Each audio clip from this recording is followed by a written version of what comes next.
Starting today, this is the house for me and Bob, she announced. Her words, spoken so boldly and out of the blue, left me utterly speechless. This house was something my husband and I had meticulously planned and built over the years. We were finally looking forward to a tranquil and peaceful retirement life in this quiet piece of land. What on earth are you talking about? I asked in disbelief.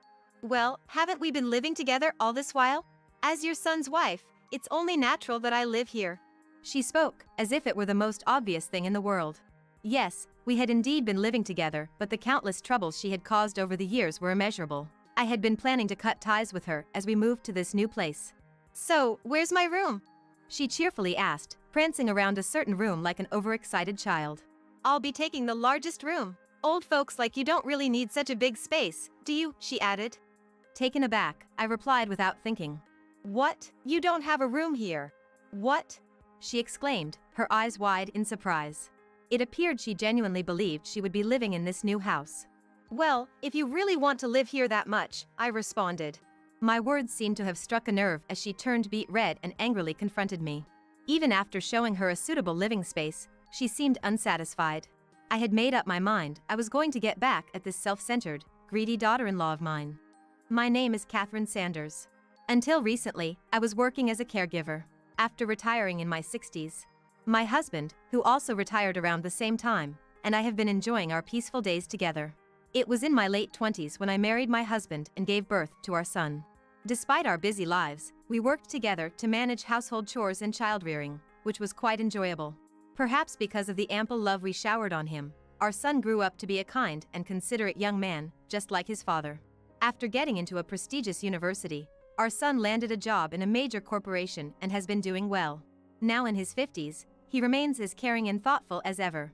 He always cares for us, and we all support each other without intruding too much into each other's lives. It was when our son was in his 40s that he brought home the woman he wanted to marry. The woman came across as friendly and seemed like a confident person who wouldn't shy away from meeting new people. My husband and I had an enjoyable conversation with her and thought we could rest easy with such a responsible daughter-in-law. However, we realized that this was just a facade after she married our son. Our daughter-in-law turned out to be very self-centered and selfish. After marriage, they started living with us, and her behavior became increasingly problematic. Furthermore, she was constantly demanding something from us, which was exhausting for both my husband and me. Hey Mrs. Sanders, can you lend me some money? We don't have enough disposable income because Bob's earnings are low. Our daughter-in-law, who had been so amiable at our initial meeting, began to make outrageous demands as soon as she married our son. I regretted giving them permission to marry. If I had known she was like this, I would have definitely said, you should reconsider. Listen here, Linda. Most people don't squeeze their in-laws for money. You should resolve your issues between you and your husband. When I replied calmly, my son's wife, Linda, began to yell as she usually does. Don't you care that I'm in trouble? This is why I can't stand old-fashioned people like you. Aren't you getting enough money for living? You're being supported by my son's earnings, so if you want to spend money freely, why don't you get a job? Enough. I don't want to hear your nitpicking anymore. Linda continued to insist on borrowing money, despite knowing she always loses to my sound arguments. Living under the same roof and dealing with her rude behavior every day is utterly exhausting. Linda is a stay-at-home wife, but does not lift a finger around the house. Despite Bob working hard and bringing in the income, all she ever does is complain about the house being too dirty and unbearable. Though she's Bob's wife, I'd reached the end of my rope with her. Since Linda moved in with us, our lives have been continuously disrupted. Even though she has a husband, she takes it for granted that she can play around until the early hours of the morning. She would be on the phone loudly, even late at night, or would act self-centered towards me while I'm preparing meals, like saying, I want to eat meat today. I doubt even a teenager would act so arrogantly. My husband and I felt it was ridiculous to cater to Linda, who is, after all, an outsider to us, and there were times when we would just leave the room without engaging with her. We saw no need to bend over backwards for such a disrespectful person. However, Linda seemed displeased with our attitude, and there were instances where she would throw tantrums in anger. She has a troublesome nature, acting out and causing havoc when things don't go her way. It seemed that even Bob was worn out dealing with such a wife. Mom, Dad, I'm sorry. If I'd known she was like this, we wouldn't have moved in together. One evening, in Linda's absence, as she was out enjoying another night of partying, Bob apologized to us. Bob felt incredibly guilty for causing trouble to us due to the cohabitation, more than his own hardship. His kind-hearted nature probably prevents him from kicking her out, despite everything. Bob's considerate nature is a virtue, but he doesn't need to be so involved with someone who hurts him and treats him unfairly. We understand you're the one who's having the hardest time, Bob. But you're the one who needs to decide how to deal with Linda from here on out, my husband said, with a mix of kindness and sternness. Bob nodded in response. Don't worry, I've got it under consideration. With that little push from my husband, it seemed like he had made up his mind about something. Unaware that she was being treated as a problem in this house, Linda was out partying again that night. Is it true you guys are building a new house? She asked us out of the blue one day. We're currently living in a house that's about 70 years old. My husband and I had been planning for years to use our savings to build a new house when we retire. When we first met, I mentioned it, but it seemed like Linda didn't really listen, as she reacted as if hearing it for the first time. In reality, the construction is nearly complete, and we're even packing for the move, but we felt no obligation to tell Linda. Yeah, so what? I responded curtly. Upon hearing my reply, Linda began to pound on the table in protest. Why are you building a house for yourselves when you won't be around for much longer? You should build a house for Bob and me. We might even have a child in the future, and we don't have our own house yet. Isn't it only fair that you provide at least the down payment? Her demands were unbelievable. It's true that sometimes parents provide the down payment when their child buys a house. But I hadn't heard anything about Bob and Linda planning to buy a house. And both Bob and Linda are already in their 50s. I had heard they had no intention of having children and they were both okay with it, so I was surprised to hear her use that as a bargaining chip. You said you weren't planning on having kids. And whether or not you have children, you and Bob are fundamentally the ones who should bear the cost of building a house. Do you think all parents should provide the down payment? At my words, Linda's face turned beet red. It seems that Linda is angry because she was told the truth. It's so unfair that you get to live in a new house while we don't. After throwing out that inexplicable parting shot, Linda stormed upstairs. I'm the one who's furious, being asked for money when they have no plans to buy a house. All Linda wants is to find a way to extract money from us. I'm sure she doesn't have the slightest intention to use the money she gained for her life with Bob. Both my husband and I had grown weary of dealing with selfish Linda. We decided that, once we moved to our new home, we'd finally sever all ties with her. A few weeks later, our new house was completed and we, along with my husband, started to prepare for our new life by sending over our belongings. Because we were already physically drained, we had the movers and Bob assist us and steadily progress was made. We had finally managed to get the home we had dreamed of living in for years, just for my husband and I. The realization that we had achieved this in our golden years filled us with a deep sense of satisfaction. However, our tranquility was shattered when an unexpected visitor appeared. It was Linda. Congrats on your new home, she said. We were surprised to see her there, even Bob was taken aback. We hadn't told Linda about our new location, nor about our moving plans. We assumed she must have followed us here when we left home, her actions leaving us with an unsettling feeling. Moreover, Linda had brought a large suitcase and a duffel bag with her, apparently lugging all of it all the way here. We soon understood why. Starting today, this is mine and Bob's house too, she exclaimed. I was shocked by Linda's audacious statement. This was the home my husband and I had planned and built for years, where we intended to spend our twilight years in peace. But it seemed like Linda was planning on living here.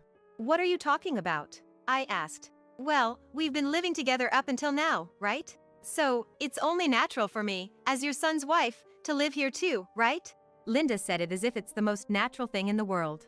Why, after all the trouble she's caused us over the years, did she think she could just impose on us like this? The annoyances Linda has caused are too many to count, and we were planning to cut ties with her during this move. So, where's my room? As she rudely barged into our new house and wandered around, both my husband and I found our expressions becoming more stern. Upon arriving in one of the rooms, Linda exclaimed excitedly like a child. I want this biggest room. Old folks like you don't need this much space. To this, I responded reflexively. Huh? You don't have a room here? Huh? Linda was taken aback. She seemed to genuinely believe she could move into our newly built house. Her arrogance made me infuriated. Well, if you want to live here so badly, how about this spot? I pointed to the storage space under the stairs. It was full of vacuum cleaners and various household supplies, but it had just enough space for one person. Linda blinked her eyes wide open and laughed off the suggestion as a joke. Stop kidding around. There's no way I could live there. Oh, you don't like it? Then come with me. I took Linda outside and pointed to the shed at the corner of the yard. I think that would be a perfect fit for you. In fact, it's more than you deserve. At my words, Linda's face turned beet red and she charged at me. You've got to be joking. There's no way I could live there. Enough is enough. The one who cut off Linda's shouting was Bob. Bob, always calm, had never raised his voice or yelled at anyone before. But this time, he seemed unable to hold it back anymore, pulling Linda away from me and leading her off our property. How long do you plan on causing trouble for me and my parents? You're in your 50s. Aren't you ashamed of being so selfish towards your in-laws? At Bob's justified anger, Linda's face turned an even deeper shade of red. She seemed lost for words, her mouth moving but no sound coming out. Linda, there's no place for you here. After all, you're no longer part of our family. Huh? What do you mean? As I explained in a scolding tone, Linda finally let out a bewildered cry. I'll explain, said Bob, looking at Linda with a severity I had never seen in him before. I know you've been cheating. I've hired a detective and collected evidence since your nightlife became excessive. I'm planning to divorce you. So, you're no longer part of our family. Bob spoke calmly, but I could only imagine how much pain he had been through to come to this decision. Linda had kept cheating on Bob, thinking he would not confront her, and the evidence collected was compelling. Bob had started contemplating divorce relatively early in their marriage. However, given Linda's character, he had assumed she would not agree easily. So he had gathered enough evidence to make her unable to deny it, and meticulously prepared to ensure the divorce would go through. Upon hearing all this, Linda was petrified, her mouth agape. I've told your parents about this too. My parents planned to tear down the house you used to live in. There's no place for you here anymore.